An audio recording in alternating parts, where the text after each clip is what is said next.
Hey everyone, welcome back to another episode of Your Daily Guides.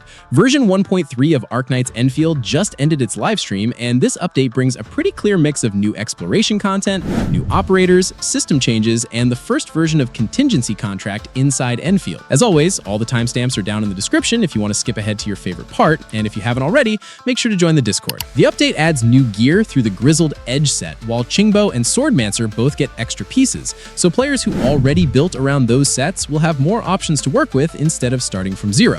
On the activity side, version 1.3 refreshes permanent content and adds a few limited events. Umbral Monument gets a new challenge cycle starting July 2nd, while Trial of Swordmancy launches on June 12th with a data plate card system that works almost like blackjack. You draw enemy cards with point values, and your goal is to reach 10 points without going over. The closer you manage that balance, the better your reward outcome becomes. The mode also works as an upgradable facility, so as you invest in it, you can raise the reward cap and get more value over time. The event lineup also gives players a reason to move around the new zone instead of just clearing it once and leaving. Carly's Fairy Tale of Wuling focuses on photography, so you'll earn rewards by taking pictures.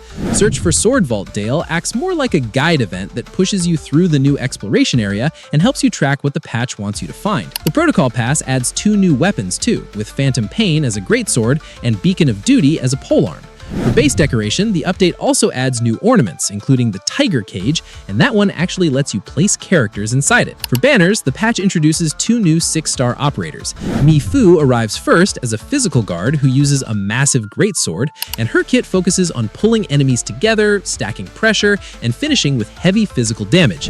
Camille comes after Mi Fu as a 6-star Heat Vanguard, and his role looks more team-focused. He uses a polearm, he has the vampire theme, and his value comes from how well he supports heat teams. His skills apply heat infliction and heat susceptibility to groups of enemies, which helps set up stronger heat damage across the team. The biggest part of his kit comes from SP generation. His combo and ultimate help the whole team recover SP, so he doesn't just deal damage or apply debuffs, he helps the rotation move faster. The banner schedule keeps things simple. Mi Fu's banner starts with the version launch and runs until June 26th. Once that ends, Camille's banner takes over and stays active until the next version update.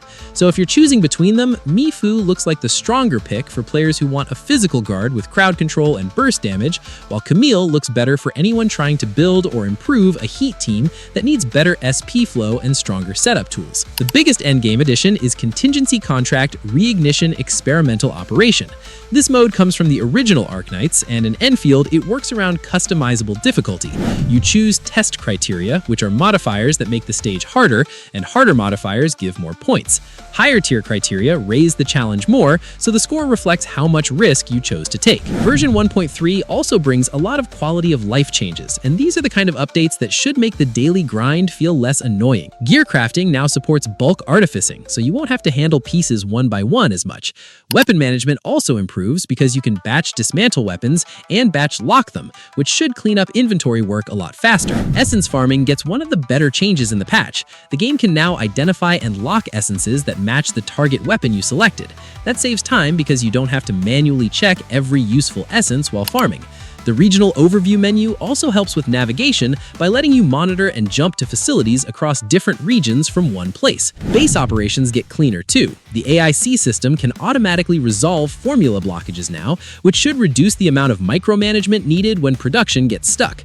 The new backup power feature also helps during power outages by giving your base temporary unlimited energy while you're online. Combat and navigation get smaller improvements as well, including clearer warnings for enemy attacks coming from off-screen, a return to ship button when you're visiting friends, and faster ways to finish daily tasks so progression doesn't feel as slow. The preview also gave a look at what's coming after 1.3. Version 1.4 and future patches will go deeper into the Northern Wuling main story, add new map mechanics, introduce an idle character, and bring in industrial gas harvesting. The developers also mentioned a roguelike mode called the Rooted Realm, along with more updates for photo mode and resource mining. So 1.3 looks like the patch that expands the current game loop, while the next updates start pushing Endfield further into bigger systems and longer-term content. But what do you think? Let me know your thoughts in the comments below. If you enjoyed this breakdown and found it helpful, make sure to like and subscribe for more. Thanks for watching, take care, and I'll catch you in the next one. Peace.